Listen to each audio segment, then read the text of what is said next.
El silencio resonaba en los pasillos de mármol pulido del Instituto Nacional de Investigación Neurológica. El edificio, una imponente estructura de vidrio y acero, se alzaba como un monumento al poder y al privilegio en el centro de la ciudad.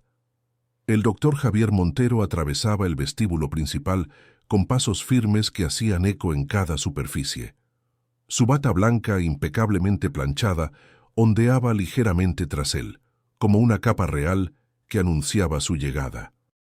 El reloj de su muñeca, un Rolex de platino que brillaba bajo las luces LED del techo, marcaba las 9:15 de la mañana. Otro día en su reino. El Instituto Nacional de Investigación Neurológica es una institución prestigiosa dedicada a la investigación cerebral avanzada y al tratamiento de trastornos neurológicos. Fundado hace más de 50 años, ha consolidado su reputación como uno de los centros de investigación más importantes del país. El doctor Montero, con sus 53 años, cabello perfectamente peinado con algunas canas estratégicas que le daban un aire de experiencia calculada, dirigía el Departamento de Neurociencia Cognitiva con puño de hierro. Sus ojos, de un azul glacial, raramente mostraban emoción alguna excepto cuando estaba a punto de demostrar la superioridad de su intelecto. La línea permanente entre sus cejas parecía tallada a cincel, resultado de años frunciendo el ceño ante lo que consideraba incompetencia. «Buenos días, doctor Montero», saludó tímidamente una de las enfermeras, agachando ligeramente la cabeza mientras sostenía una carpeta contra su pecho como un escudo. Fue toda la respuesta que obtuvo, sin que Montero se dignara siquiera a mirarla. El doctor continuó su marcha hacia la sala de conferencias, donde tendría lugar la reunión del comité directivo. El perfume que usaba, exclusivo y costoso, dejaba una estela a su paso que marcaba su territorio mejor que cualquier anuncio verbal. Mientras avanzaba, su mente repasaba el discurso que daría ese día. Una nueva iniciativa para el instituto, liderada por él, naturalmente. Un programa que cambiaría las reglas del juego en la investigación neurocognitiva. No tenía duda alguna de que todos acatarían sus directrices. ¿Quién se atrevería a cuestionar al brillante doctor Montero? Al entrar en la sala de juntas, el murmullo de conversaciones cesó instantáneamente. 8 personas se sentaban alrededor de la larga mesa de caoba, todos doctores y directivos del instituto. Todos inferiores a él, en su opinión. «Buenos días, colegas», pronunció con una sonrisa que no llegaba a sus ojos. «Veo que están todos presentes. Excelente. La puntualidad es el respeto de los reyes y la obligación de los súbditos». Nadie se atrevió a comentar la arrogancia de esa frase. En lugar de ello, asintieron y murmuraron saludos educados. El doctor Montero tomó asiento a la cabecera de la mesa, como correspondía a su autoproclamada posición de líder indiscutible. «Antes de comenzar con nuestra agenda oficial, tengo un anuncio que hacer», dijo acomodando sus documentos meticulosamente frente a él. «El Ministerio ha aprobado mi propuesta para la creación de un nuevo centro especializado en trastornos del neurodesarrollo. La doctora Elena Vázquez, neuropsicóloga respetada por todos menos por Montero, se atrevió a intervenir. ¿El proyecto de investigación colaborativa sobre neurodiversidad? Pensé que aún estaba en fase de evaluación». Montero le dirigió una mirada que habría congelado un incendio. «No, doctora Vázquez. Me refiero a mi proyecto de intervención temprana en patologías del neurodesarrollo. El Ministerio ha reconocido, sabiamente, que mi enfoque es superior a esas aproximaciones colaborativas que tanto le entusiasman». El desprecio en su voz era palpable. Para Montero, cualquier enfoque que considerara las diferencias neurológicas como algo más que defectos a corregir era una pérdida de tiempo y recursos. «Pero, doctor Montero», insistió Elena, quien nunca había aprendido a callarse ante la injusticia, «la evidencia científica reciente sugiere que los enfoques basados únicamente en la corrección de lo que consideramos atípico pueden ser contraproducentes, especialmente en casos de autismo de alto funcionamiento y...» «Por favor», la interrumpió Montero con un gesto despectivo de su mano, donde brillaba un anillo de oro con el emblema del instituto. No empecemos con esas teorías pseudocientíficas. El cerebro humano normal funciona de una manera determinada. Cualquier desviación de ese patrón es un defecto que debe ser corregido. Punto. Su puño golpeó suavemente la mesa para enfatizar su declaración. Varios de los presentes bajaron la mirada, incómodos pero sin atreverse a contradecirlo. Los niños con autismo, por ejemplo, continuó disfrutando de su monólogo, representan un desafío interesante desde el punto de vista científico, pero seamos realistas, nunca alcanzarán el potencial de un cerebro normotípico. Nuestra obligación es hacer que se ajusten lo mejor posible a los parámetros de normalidad. La doctora Vázquez apretó los labios hasta formar una línea blanca, pero no dijo nada más. Sabía por experiencia que contradecir a Montero solo serviría para convertirla en su próximo objetivo. Montero sonrió, interpretando el silencio como victoria. Continuó detallando su proyecto, un programa intensivo que clasificaría a los niños con trastornos del neurodesarrollo según su potencial de normalización y aplicaría protocolos estandarizados para corregir sus deficiencias. Hablaba de los niños como si fueran máquinas defectuosas, no seres humanos con experiencias únicas. Y lo mejor de todo, concluyó con evidente orgullo, es que he diseñado un algoritmo predictivo que nos permitirá identificar qué casos merecen la inversión de recursos y cuáles, francamente, no tienen remedio. Un silencio incómodo siguió a sus palabras. La doctora Vázquez no pudo contenerse más. ¿Está usted sugiriendo que deberíamos decidir qué niños reciben apoyo basándonos en un algoritmo? Exactamente, querida, respondió Montero, con el tono condescendiente que reservaba para quienes consideraba intelectualmente inferiores. Los recursos son limitados. ¿Por qué desperdiciarlos en casos que nunca mostrarán un progreso significativo? Porque son seres humanos, doctor Montero, no estadísticas, respondió Elena, con la voz tensa por la indignación. Montero soltó una risa corta y seca. Ese sentimentalismo es precisamente lo que ha retrasado el avance científico en nuestro campo, doctora. Si me permite recordarle, este es un instituto de investigación, no una organización benéfica. Antes de que Elena pudiera responder, la puerta de la sala se abrió y entró la secretaria de Montero, visiblemente nerviosa. Disculpe la interrupción, doctor Montero, pero hay una situación. Te he dicho 1000 veces que no me interrumpas durante las reuniones del comité, Laura, espetó Montero, sin ocultar su irritación. Sea lo que sea, puede esperar. Lo siento, señor, pero insisten en que es urgente. La representante del ministerio ha llegado para la evaluación del programa. Montero frunció el ceño, confundido. ¿Evaluación? No tenía programada ninguna evaluación hoy. Aparentemente hubo un cambio de última hora. La señora Torres acaba de llegar con su hija. ¿Su hija? Montero no podía creer lo que oía. ¿Me estás diciendo que una funcionaria del ministerio ha traído a su hija a una visita oficial? Esto es absolutamente inapropiado. Se levantó, ajustándose la corbata en un gesto automático. Muy bien, me ocuparé personalmente de este asunto. Colegas, continuaremos la reunión en 30 minutos. Tiempo suficiente para despachar a esta funcionaria incompetente. Mientras Montero salía de la sala, varios miembros del comité intercambiaron miradas preocupadas. La arrogancia del doctor era legendaria, pero antagonizar a una representante del ministerio, su principal fuente de financiación, podría ser un error costoso incluso para él. El doctor recorrió los pasillos a grandes zancadas, con Laura trotando tras él, intentando mantener su ritmo. Su mente ya elaboraba el discurso con el que pondría en su lugar a esa irrespetuosa funcionaria que osaba presentarse sin cita y, para colmo, con una niña. El Instituto Nacional de Investigación Neurológica no era una guardería, por el amor de Dios. Al llegar al vestíbulo principal, Montero se detuvo en seco. Junto al mostrador de recepción había una mujer de unos 40 años, vestida con un traje gris sobrio pero elegante. A su lado, sentada en uno de los sillones modernistas que decoraban la entrada, había una niña de unos 12 años. Montero la observó con ojo clínico, la postura ligeramente encorvada, la mirada fija en algún punto del suelo, los dedos entrelazados moviéndose nerviosamente. Sus años de experiencia le permitieron hacer un diagnóstico preliminar en segundos. Trastorno del espectro autista, probablemente de alto funcionamiento, como insistían en llamarlo los defensores de la neurodiversidad. La niña vestía de manera simple pero pulcra, pantalones azul marino, camisa blanca y un chaleco azul claro.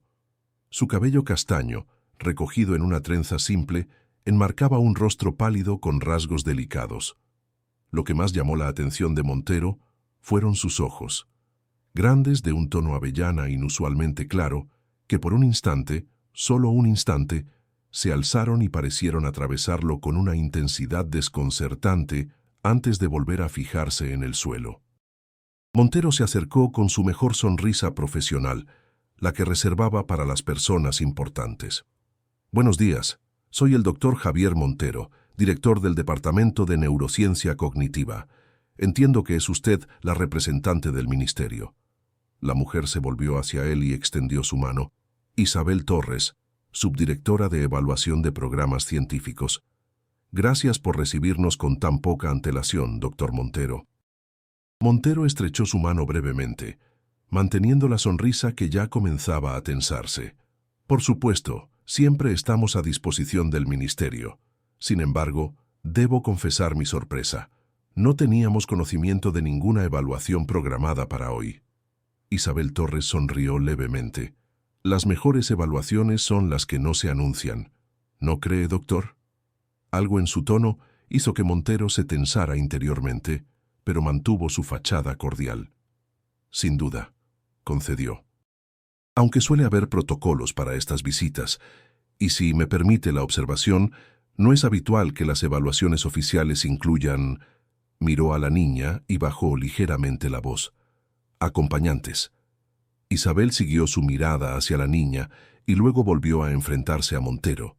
Esta es mi hija, Lucía, y su presencia aquí es relevante para la evaluación, doctor Montero. Confío en que no sea un inconveniente. Antes de que Montero pudiera responder, Lucía levantó la mirada nuevamente. Esta vez sus ojos se detuvieron en los del doctor por un tiempo incómodo, como si estuviera analizándolo. No había timidez en esa mirada, solo una intensa concentración que resultaba desconcertante en una niña tan joven, especialmente en una que mostraba claros signos de autismo. Por supuesto que no, respondió Montero, desviando la mirada de la niña para volver a centrarse en la madre. Aunque debo advertir que algunas de nuestras instalaciones no son adecuadas para menores. Lucía estará perfectamente bien, doctor, respondió Isabel con una firmeza que no admitía réplica. De hecho, ella es parte fundamental de la evaluación de hoy. Montero arqueó una ceja, genuinamente confundido. ¿Parte de la evaluación? No comprendo. Lo entenderá a medida que avancemos, dijo Isabel tomando la mano de su hija, quien se levantó sin una palabra. ¿Podríamos comenzar con un recorrido por las instalaciones? Estamos particularmente interesados en su laboratorio de neuroimagen. La sospecha comenzaba a formarse en la mente de Montero. ¿Era posible que esta visita tuviera que ver con su nuevo proyecto? Quizás el ministerio quería asegurarse de que el instituto contaba con las instalaciones adecuadas antes de firmar la financiación definitiva. Por supuesto, respondió recuperando su confianza. Tenemos el equipo de neuroimagen más avanzado del país. Les mostraré personalmente nuestros últimos avances. Mientras guiaba a Isabel y Lucía hacia los ascensores, Montero no podía evitar observar a la niña con curiosidad profesional. Su diagnóstico inicial se confirmaba con cada paso: la rigidez en su forma de caminar, la aparente incomodidad ante el contacto visual prolongado, la forma en que se detenía ocasionalmente para examinar algún detalle del entorno que la mayoría pasaría por alto. Un caso típico. Lo que no era típico, sin embargo, era la presencia de una niña autista en una visita oficial al instituto. Montero comenzaba a sospechar que había algo más detrás de esta inesperada evaluación y decidió que sería prudente mostrarse particularmente brillante hoy. El ascensor los llevó hasta la tercera planta, donde se encontraba el laboratorio de neuroimagen. A medida que avanzaban por el pasillo, Montero explicaba con evidente orgullo las distintas técnicas y equipos con los que contaban. Nuestro enfoque integra resonancia magnética funcional con electroencefalografía de alta densidad, permitiéndonos mapear la actividad cerebral con una precisión milimétrica y una resolución temporal de milisegundos, explicó, utilizando deliberadamente terminología técnica para impresionar a Isabel y quizás para subrayar la diferencia intelectual entre él y la niña que los acompañaba. Es particularmente útil para identificar anomalías en los patrones de activación neuronal en casos de trastornos del neurodesarrollo. Isabel asentía, aparentemente interesada, mientras Lucía caminaba junto a ellos en silencio. Ocasionalmente, la niña se detenía ante alguno de los carteles científicos que decoraban las paredes, estudiándolos con una intensidad que Montero encontraba peculiar. ¿Y estos equipos son los que planea utilizar en su nuevo proyecto sobre intervención temprana en patologías del neurodesarrollo?, preguntó Isabel, con un tono casual que no engañó a Montero. Así que era eso. El ministerio quería asegurarse de que su inversión estaba justificada. Montero sintió una oleada de satisfacción. Exactamente, señora Torres. Con estos equipos podremos identificar con precisión qué niños presentan patrones neurológicos susceptibles de normalización y cuáles, lamentablemente, tienen anomalías demasiado arraigadas para una intervención efectiva. Montero notó que Lucía lo miraba fijamente cuando pronunció estas palabras, pero continuó ignorándola. Como comprenderá, los recursos son limitados. Mi algoritmo nos permitirá concentrar nuestros esfuerzos en aquellos casos que realmente pueden beneficiarse de la intervención. Fascinante, dijo Isabel, con un tono que Montero no supo interpretar. ¿Y qué ocurre con los casos que su algoritmo determine como, ¿cómo lo expresó? ¿Con anomalías demasiado arraigadas? Montero hizo un gesto displicente con la mano. Serán derivados a programas de contención básica. No tiene sentido invertir recursos preciosos en casos sin esperanza de normalización significativa. Isabel mantuvo su expresión neutral, pero sus ojos se endurecieron ligeramente. ¿Podría mostrarme este famoso algoritmo, doctor Montero? Con todo gusto, respondió él conduciéndolos hacia su despacho personal. Tengo toda la documentación preparada. De hecho, acabo de presentarlo al comité directivo esta mañana. El despacho de Montero era exactamente lo que cabía esperar. Espacioso, impecablemente ordenado, con paredes cubiertas de diplomas y reconocimientos. Tras su escritorio de nogal macizo, una vitrina mostraba diversos premios y medallas. Todo estaba dispuesto para impresionar y recordar a los visitantes quién era el hombre más brillante de la habitación. Montero invitó a Isabel a tomar asiento frente a su escritorio mientras encendía su ordenador para mostrarle el algoritmo. Lucía se quedó de pie junto a su madre, observando la habitación con evidente curiosidad. «Su hija parece interesada en mi despacho», comentó Montero con una sonrisa condescendiente. «Debe ser abrumador para ella estar en un entorno tan académico». Isabel devolvió la sonrisa con una frialdad apenas disimulada. «Lucía tiene un interés especial por la neurociencia, doctor Montero. No se deje engañar por las apariencias». Montero soltó una risa breve y patronizante. «Ah, sí. Muchos niños con TEA desarrollan intereses intensos en temas específicos, aunque, naturalmente, su comprensión es superficial y a menudo desorganizada. Es parte de la patología». Mientras hablaba, Montero notó que Lucía se había detenido frente a una de las estanterías donde guardaba algunos de sus artículos científicos publicados. La niña extendió una mano temblorosa hacia uno de los ejemplares, y Montero no pudo evitar tensarse. «Por favor, señora Torres, ¿podría indicarle a su hija que no toque nada? Algunos de esos documentos son irreemplazables». Isabel miró a su hija con tranquilidad. «Lucía es extremadamente cuidadosa, doctor. Nunca ha dañado un libro». Lucía, como si hubiera escuchado la conversación a pesar de parecer absorta en los volúmenes, retiró su mano sin tocar nada y regresó junto a su madre. Sus ojos, sin embargo, permanecieron fijos en la estantería, como si estuviera leyendo los títulos desde la distancia. Montero se aclaró la garganta y volvió a concentrarse en su ordenador. Como les decía, este algoritmo representa un avance significativo en la forma de abordar los trastornos del neurodesarrollo. Comenzó a explicar los detalles técnicos utilizando deliberadamente un lenguaje complejo y especializado. Su intención era clara: demostrar su brillantez mientras al mismo tiempo excluía a la niña de la conversación. Isabel escuchaba con atención, haciendo ocasionales preguntas que demostraban un conocimiento sorprendentemente profundo del tema. «Veo que está bien informada sobre neurociencia cognitiva, señora Torres», comentó Montero, genuinamente impresionado. «Mi trabajo requiere una comprensión básica de los campos que evaluamos, doctor», respondió Isabel con modestia. «Aún así, es inusual encontrar a alguien del ámbito administrativo con tal conocimiento técnico». Isabel sonrió enigmáticamente. «Las apariencias pueden ser engañosas, ¿no cree?». Antes de que Montero pudiera responder, notó que Lucía se había acercado a su escritorio y miraba fijamente la pantalla donde se mostraban las ecuaciones y diagramas de su algoritmo. La niña frunció el ceño ligeramente, como si algo la confundiera. «¿Sucede algo, Lucía?», preguntó Isabel, notando la expresión de su hija.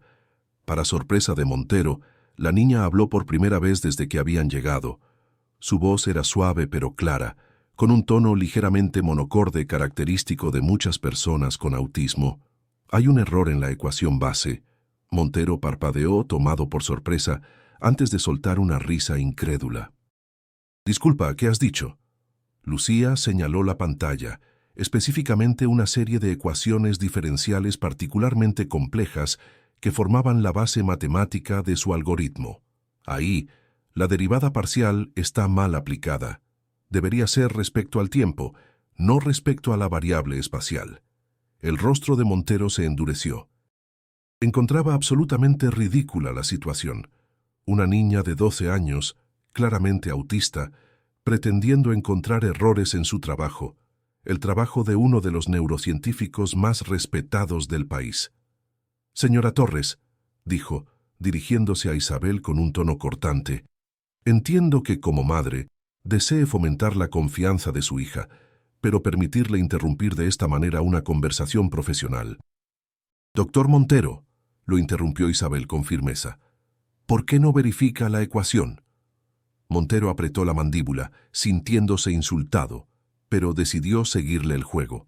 Después de todo, demostraría rápidamente lo absurdo de la situación y podría continuar con la evaluación real. «Muy bien», respondió secamente, volviendo a mirar la ecuación. «Pero le aseguro que esta fórmula ha sido revisada por múltiples expertos y…». Se detuvo abruptamente. Algo no encajaba. Frunció el ceño y estudió más de cerca las variables. Después de un momento de tensión, sintió que el color abandonaba su rostro. La niña tenía razón. Había un error en la ecuación base, un error sutil, pero significativo, que podría alterar completamente los resultados del algoritmo. «Esto es», comenzó, pero no supo cómo continuar. «Además», continuó Lucía, aparentemente ajena a la conmoción del doctor, «la matriz de correlación en la sección de análisis multivarial está utilizando un método de rotación ortogonal cuando debería ser oblicuo, dada la naturaleza interconectada de las variables neurológicas». Montero miró a la niña con incredulidad. Lo que acababa de decir no solo era correcto, sino que representaba una comprensión sofisticada de análisis estadístico avanzado. «¿Cómo?», murmuró, incapaz de completar la pregunta. Isabel observaba la escena con una expresión difícil de descifrar, mezcla de orgullo y anticipación. «Doctor Montero», dijo captando su atención, «¿por qué no le pide a Lucía que explique su razonamiento?». El doctor miró a la madre y luego a la hija, todavía intentando procesar lo que estaba ocurriendo. Finalmente, más por desconcierto que por verdadero interés, se dirigió a Lucía. «¿Podrías explicar por qué crees que debería usarse una rotación oblicua?».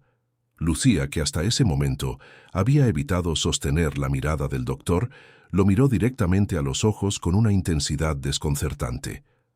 Las funciones cerebrales nunca son verdaderamente independientes entre sí, comenzó su voz ganando confianza a medida que hablaba. Cuando utilizamos rotación ortogonal, estamos asumiendo que los factores subyacentes son independientes, lo cual contradice todo lo que sabemos sobre la conectividad funcional del cerebro, especialmente en estados de desarrollo.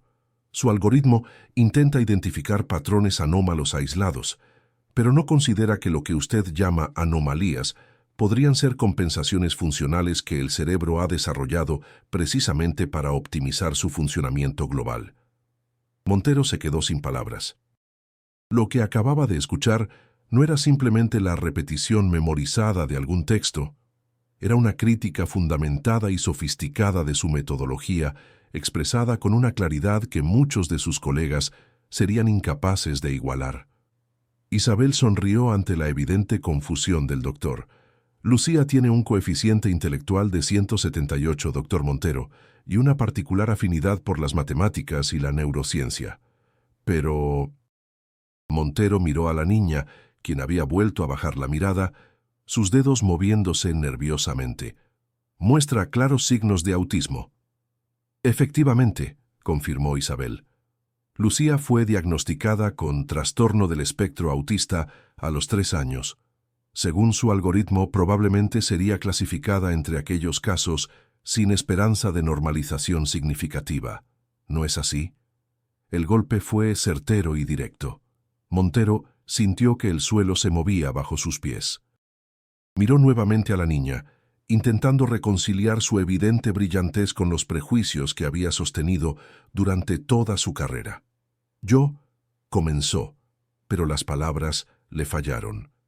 Isabel se inclinó hacia adelante, su voz adquiriendo un tono más oficial. Doctor Montero, no soy simplemente una funcionaria del ministerio. Soy la directora general de investigación científica, y esta visita no es una simple evaluación de rutina. Montero palideció aún más. La directora general era efectivamente quien tenía la última palabra sobre la financiación de proyectos como el suyo. Hemos recibido informes preocupantes sobre la orientación ética de su propuesta, continuó Isabel. Específicamente, su enfoque discriminatorio hacia ciertos tipos de neurodiversidad. Señora Torres, le aseguro que mi investigación está basada en evidencia científica sólida. ¿Como las ecuaciones que mi hija acaba de corregir?, interrumpió Isabel con un tono cortante. Doctor Montero, su algoritmo no solo está matemáticamente equivocado, sino que su premisa fundamental es éticamente cuestionable. Pretende clasificar a niños como casos sin esperanza, basándose en un modelo neurológico que ni siquiera comprende completamente. Montero intentó mantener la compostura, pero sentía que todo su mundo profesional se desmoronaba ante sus ojos. Propongo un desafío, dijo Isabel, mirando brevemente a su hija, quien asintió ligeramente. Permita que Lucía se someta a las pruebas que usted considera definitivas para evaluar el potencial cognitivo.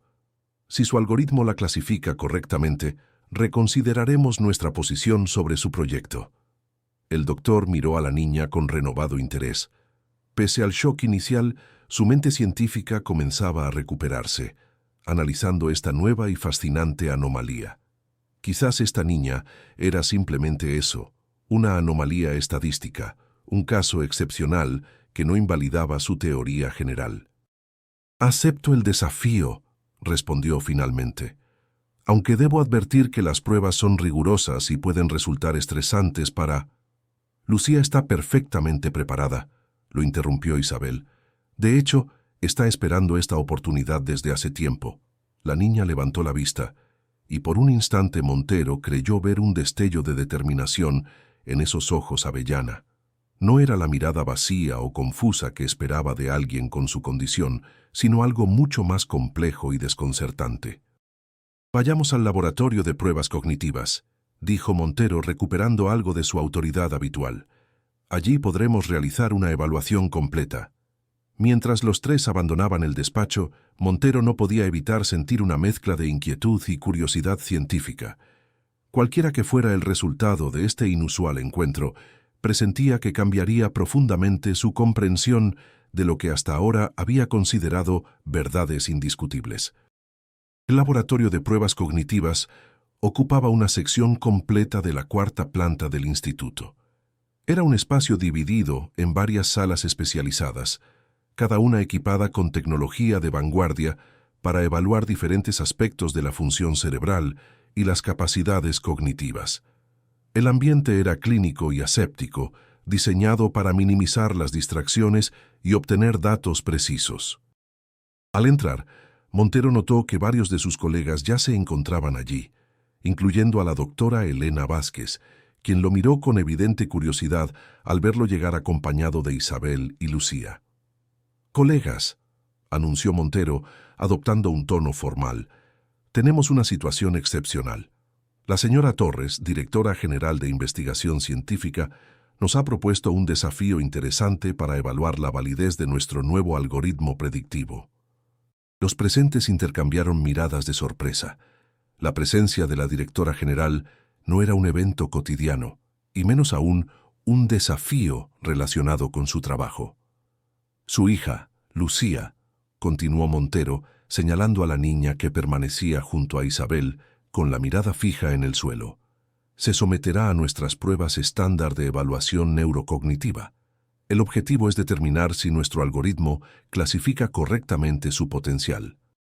La doctora Vázquez dio un paso adelante, estudiando a Lucía con interés profesional pero respetuoso. «¿Puedo preguntar qué condición presenta Lucía?», inquirió, dirigiéndose a Isabel. «Trastorno del espectro autista», respondió Isabel con naturalidad. «Diagnosticado a los 3 años». Elena asintió sin mostrar sorpresa.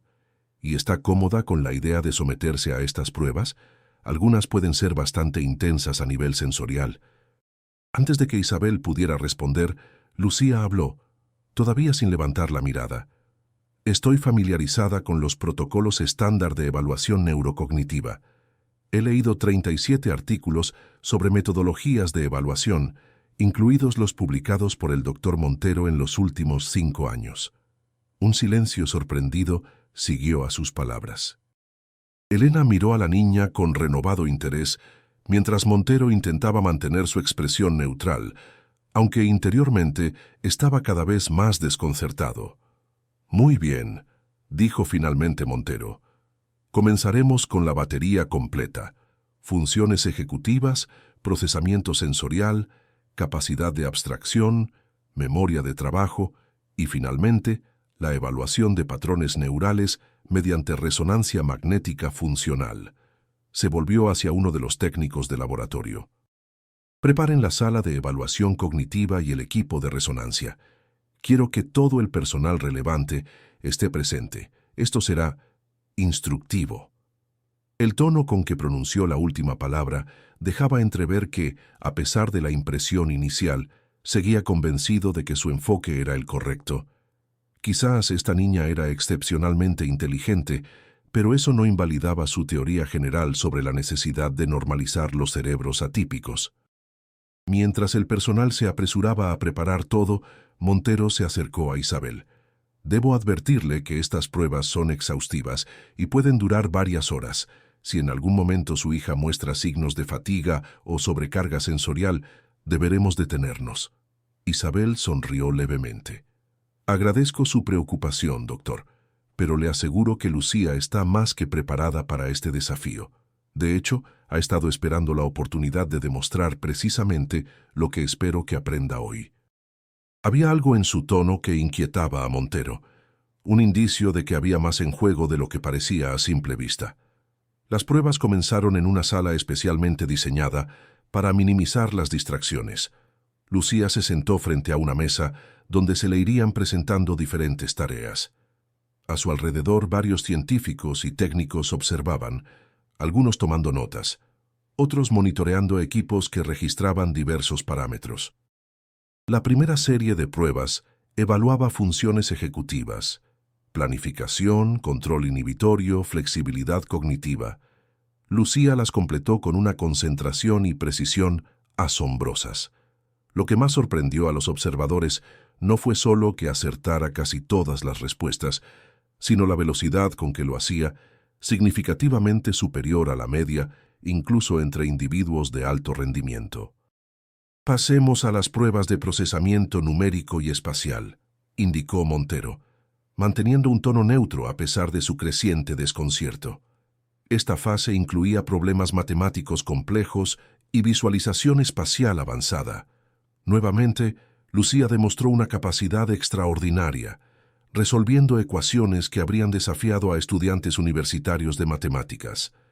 A medida que avanzaban las pruebas, el ambiente en la sala cambiaba. Lo que había comenzado como un ejercicio para confirmar los prejuicios de Montero se estaba convirtiendo en una demostración de habilidades excepcionales que desafiaban categorización. «Es hora de la prueba de reconocimiento de patrones complejos», anunció Montero, su voz traicionando un atisbo de tensión. Esta era una de las evaluaciones más difíciles, diseñada para poner a prueba la capacidad de identificar patrones sutiles en conjuntos de datos aparentemente caóticos. Montero había diseñado personalmente algunos de estos problemas y estaba particularmente orgulloso de su dificultad. Lucía estudió la primera pantalla, donde se mostraban secuencias de símbolos abstractos que seguían un patrón extremadamente complejo. Después de apenas 20 segundos, comenzó a señalar la solución. El patrón base es una variación del teorema de Fibonacci aplicado a un espacio multidimensional, donde cada símbolo representa no solo un valor numérico, sino también una posición en un espacio tetradimensional, explicó, su voz ganando confianza a medida que hablaba. La secuencia correcta sería esta, y procedió a identificar el patrón con una precisión perfecta. Montero intercambió una mirada atónita con Elena, quien no pudo contener una sonrisa. «Pasemos a la siguiente fase», dijo Montero intentando mantener la compostura. Durante las siguientes 2 horas, Lucía se sometió a prueba tras prueba, demostrando capacidades cognitivas que iban mucho más allá de lo excepcional. Su rendimiento en tareas de memoria de trabajo, razonamiento abstracto y análisis lógico superaba no solo los parámetros esperados para su edad, sino también los estándares adultos de más alto nivel. Sin embargo, también quedaban evidentes las características típicas de su condición. Ocasionalmente se balanceaba ligeramente cuando la concentración era muy intensa, evitaba consistentemente el contacto visual prolongado y mostraba signos de incomodidad ante ciertos estímulos sensoriales, como los sonidos agudos o las luces brillantes.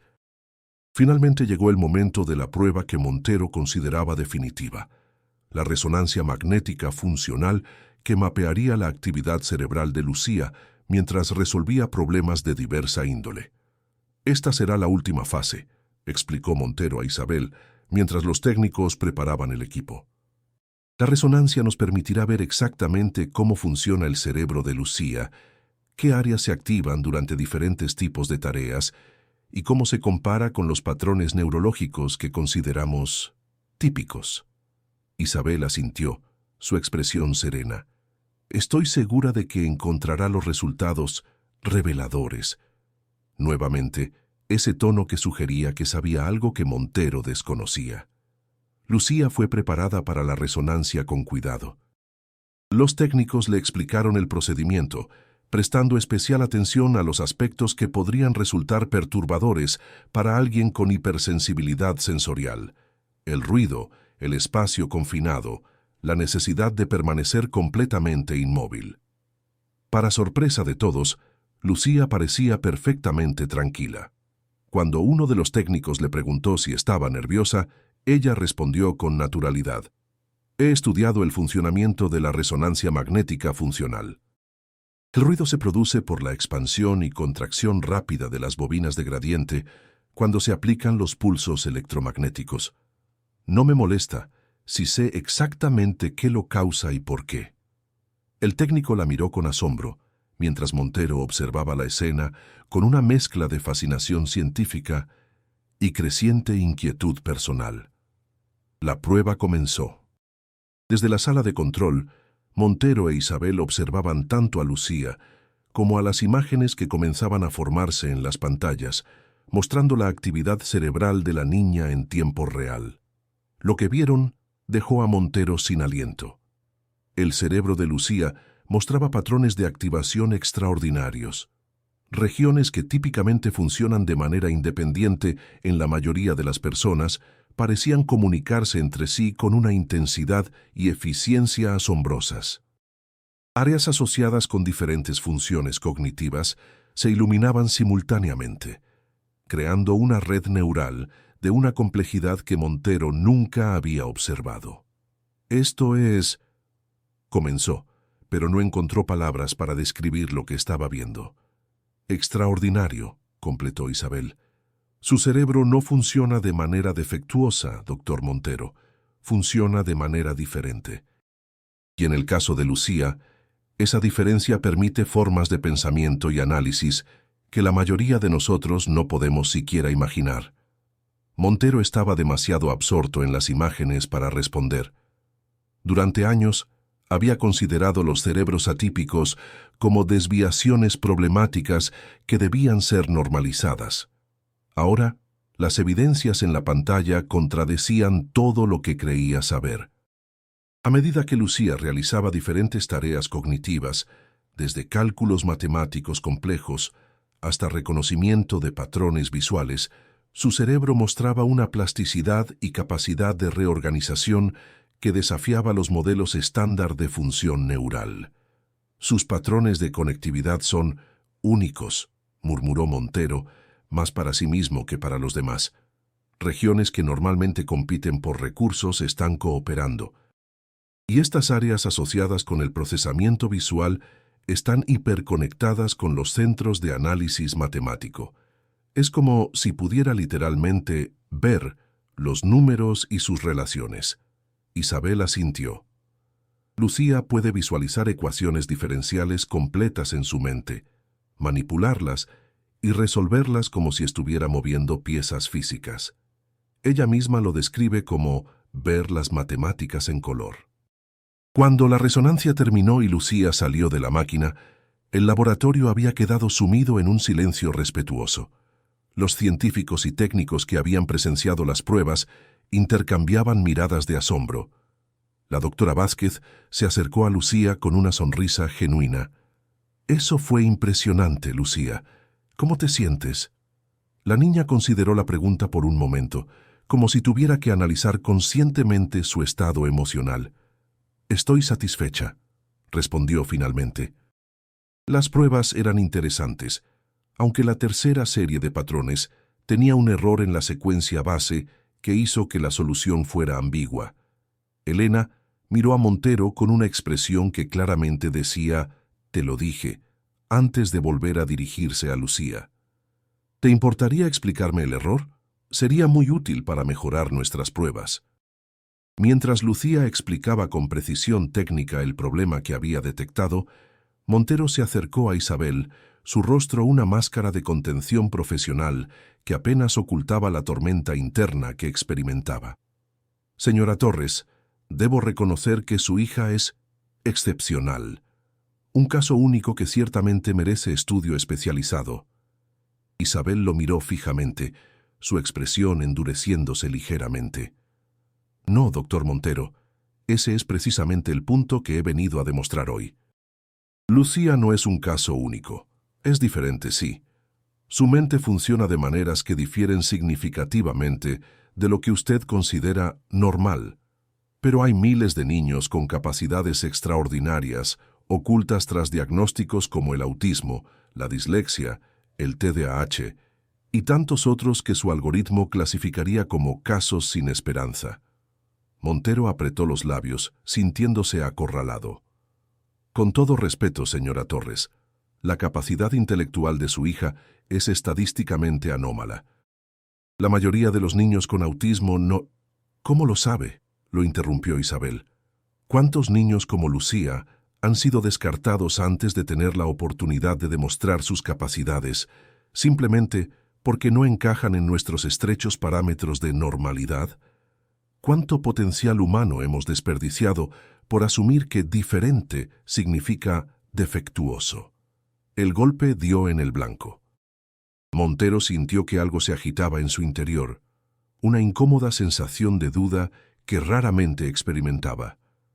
Su proyecto, doctor Montero, continuó Isabel, su voz más suave pero no menos intensa, no solo está basado en premisas científicas cuestionables, como mi hija ha demostrado hoy, está fundamentado en una visión profundamente limitada y potencialmente dañina del potencial humano. Montero miró hacia donde Lucía continuaba explicando complejos conceptos matemáticos a una fascinada doctora Vázquez. La niña que hace unas horas había considerado un caso de patología neurológica, ahora revelaba capacidades que desafiaban su comprensión. ¿Qué propone entonces, señora Torres?, preguntó finalmente, su tono desprovisto de la arrogancia habitual. ¿Debemos simplemente aceptar todas las variantes neurológicas sin intentar mejorar las dificultades que claramente presentan? Isabel sonrió levemente, reconociendo el primer atisbo de apertura en la actitud del doctor. Propongo un cambio de paradigma, doctor Montero. En lugar de intentar forzar a estos niños a adaptarse a un mundo diseñado para mentes neurotípicas, ¿qué tal si desarrollamos métodos para ayudarles a expresar y utilizar sus capacidades únicas? En lugar de verlos como problemas a solucionar, ¿qué tal si los vemos como diferentes formas de ser humano, cada una con sus propios desafíos y potencialidades? El laboratorio había quedado en silencio.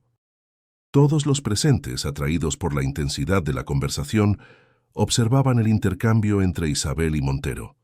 Lo que usted describe, respondió Montero lentamente, representaría un cambio radical en la forma en que abordamos los trastornos del neurodesarrollo. Exactamente, asintió Isabel. Un cambio necesario y largo tiempo postergado. Lucía se acercó a ellos, sus ojos fijos en un punto indeterminado entre ambos. Su algoritmo asume que existe un único patrón óptimo de funcionamiento neural, dijo, su voz clara en el silencio del laboratorio. Pero la evolución humana sugiere lo contrario. La diversidad cognitiva ha sido fundamental para nuestra supervivencia como especie. Distintos tipos de mentes resuelven diferentes tipos de problemas. Eliminar la neurodiversidad sería como eliminar colores del espectro y esperar que el arco iris siga siendo hermoso. Montero miró a la niña con renovado asombro.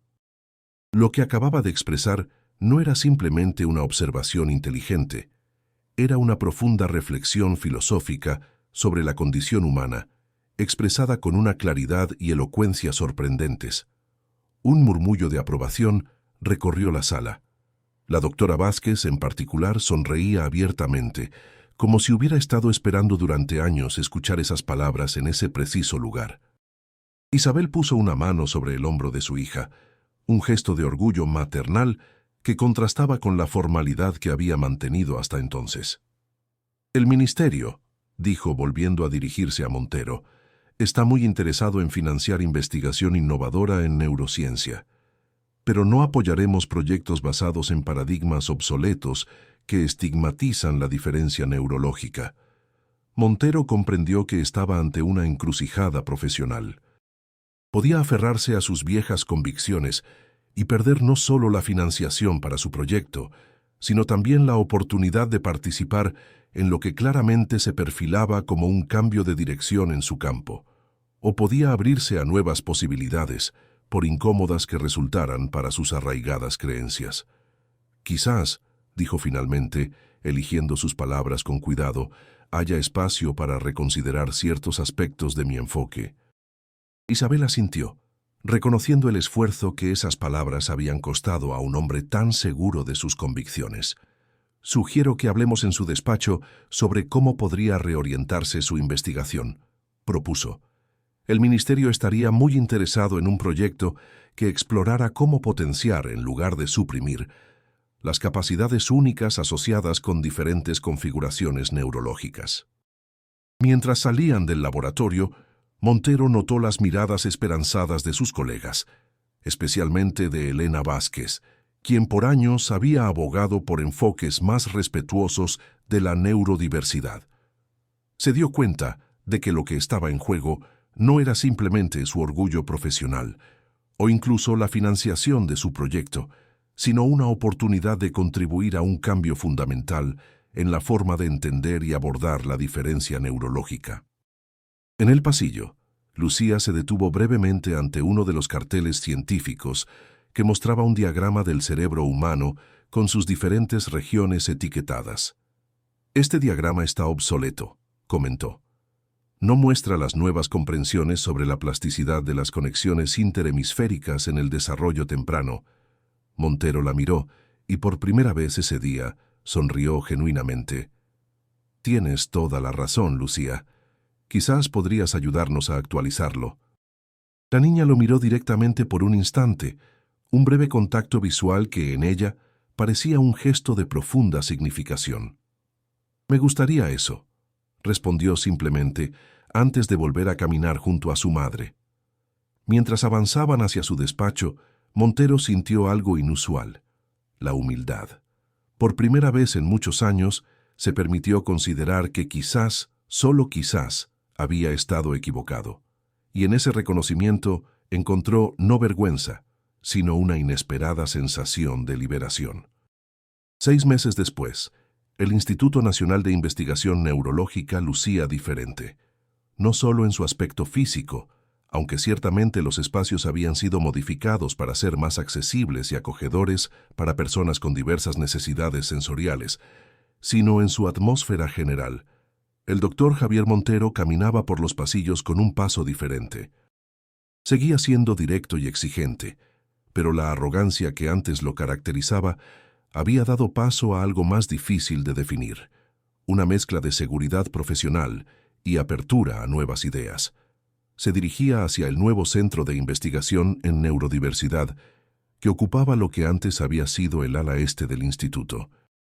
Allí, un equipo interdisciplinario de científicos, educadores, psicólogos y, lo más importante, personas neurodivergentes de todas las edades colaboraban en proyectos innovadores. Al entrar en la sala principal, vio a Lucía sentada junto a varios investigadores, explicando un nuevo modelo de análisis que había desarrollado para identificar patrones de procesamiento sensorial único. A sus 12 años, ahora casi 13, era oficialmente la consultora más joven del instituto y sus contribuciones habían demostrado ser invaluables.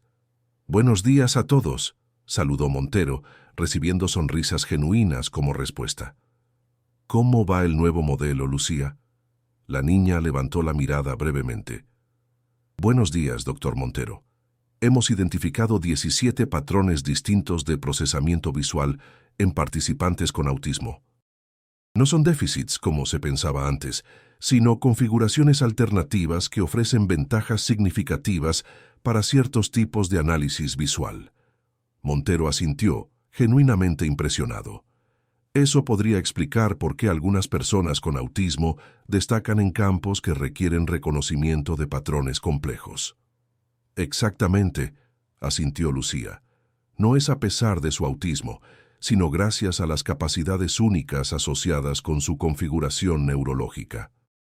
Isabel Torres, quien ahora dirigía un comité especial del Ministerio dedicado a financiar investigación inclusiva en neurociencia, entró en la sala.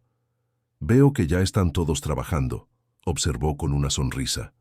«¿Listo para la presentación de esta tarde, doctor Montero?». Javier asintió. Esa tarde presentaría los resultados preliminares del nuevo proyecto que había desarrollado, con significativa contribución de Lucía y otros consultores neurodivergentes ante la comunidad científica internacional. Un enfoque revolucionario que, en lugar de intentar normalizar cerebros diversos, buscaba comprender sus fortalezas únicas y desarrollar métodos para potenciarlas mientras se apoyaba en las áreas de dificultad. «Completamente listo», respondió. «Aunque debo admitir que siento ciertos nervios. No es fácil presentarse ante colegas que te conocieron defendiendo posturas casi opuestas». Isabel sonrió comprensivamente. «El verdadero mérito científico está en la capacidad de cambiar de opinión cuando la evidencia lo requiere, doctor Montero». «En eso tiene razón», concedió él, «aunque nunca imaginé que esa evidencia vendría en la forma de una niña de 12 años que me demostraría que todo mi enfoque estaba fundamentalmente equivocado». Lucía, aunque parecía concentrada en su trabajo, sonrió ligeramente al escuchar esto. Más tarde, mientras Montero se preparaba para su presentación, recordó el día que había cambiado su perspectiva profesional y personal. La humillación inicial de ver sus teorías desmanteladas por una niña había dado paso a algo mucho más valioso: la oportunidad de contribuir a un cambio genuino en la forma en que la sociedad entendía y valoraba la diversidad neurológica. Cuando subió al podio, vio entre el público a Lucía e Isabel. La niña llevaba auriculares que la ayudaban a manejar el ruido de la multitud, un recordatorio visible de que seguía siendo autista, con todos los desafíos que eso implicaba. Pero ahora Montero entendía que esos desafíos no definían su valor ni limitaban su potencial. «Damas y caballeros», comenzó, «hoy les presentaré un proyecto nacido de un profundo cambio de paradigma. Durante años, muchos de nosotros hemos abordado la neurodiversidad como un problema a solucionar. Hoy proponemos verla como lo que realmente es: una expresión fundamental de la diversidad humana, tan esencial para nuestra evolución colectiva como la diversidad genética lo es para nuestra supervivencia como especie». Mientras desarrollaba su presentación, exponiendo con claridad y humildad los nuevos descubrimientos y enfoques, Montero notó que Lucía asentía ocasionalmente, reconociendo puntos que ella misma había ayudado a desarrollar. Al finalizar, los aplausos fueron entusiastas. Muchos colegas se acercaron a felicitarlo, algunos confesando que ellos también habían comenzado a cuestionar los enfoques tradicionales. La doctora Elena Vázquez, ahora codirectora del Centro de Investigación en Neurodiversidad, se acercó con una amplia sonrisa. «Nunca pensé que viviría para ver este día», comentó. «Javier Montero, campeón de la neurodiversidad. El mundo da muchas vueltas». Montero rió suavemente. «La vida tiene formas interesantes de enseñarnos humildad, Elena. En mi caso, vino en la forma de una niña extraordinaria que tuvo el valor de corregir mis ecuaciones». Más tarde, cuando la mayoría de los asistentes se había marchado, Montero encontró a Lucía sentada tranquilamente en un rincón, leyendo un libro de física cuántica que parecía extremadamente avanzado incluso para un adulto. «¿Puedo sentarme?», preguntó, señalando la silla vacía junto a ella. Lucía asintió sin levantar la vista del libro. «Tu contribución a este proyecto ha sido invaluable», dijo Montero después de un momento. «Quería agradecerte personalmente». La niña cerró el libro y, en un gesto poco habitual en ella, miró directamente a Montero. «Los prejuicios son estructuras cognitivas que todos desarrollamos», dijo. «La diferencia está en quienes pueden revisarlos cuando la evidencia los contradice. Usted pudo hacerlo. Muchos no pueden». Montero se sintió profundamente conmovido por la generosidad implícita en esas palabras.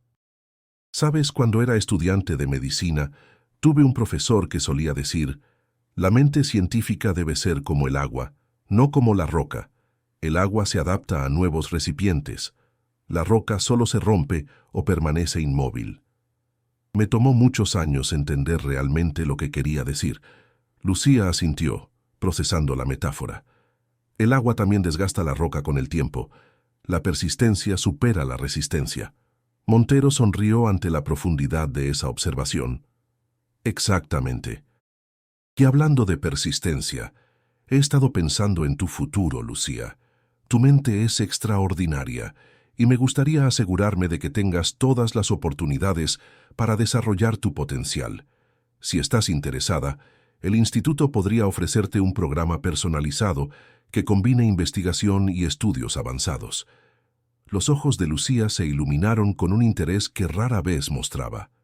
«Me gustaría trabajar en el desarrollo de sistemas educativos adaptados para mentes neurodivergentes», dijo, «para que otros niños como yo no tengan que demostrar su valor antes de recibir apoyo adecuado».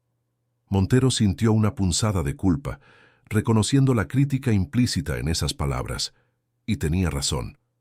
¿Cuántos niños con capacidades extraordinarias pasaban desapercibidos simplemente porque nadie se tomaba el tiempo de ver más allá de su diagnóstico? Es un objetivo excelente, respondió, y uno que el instituto estaría orgulloso de apoyar.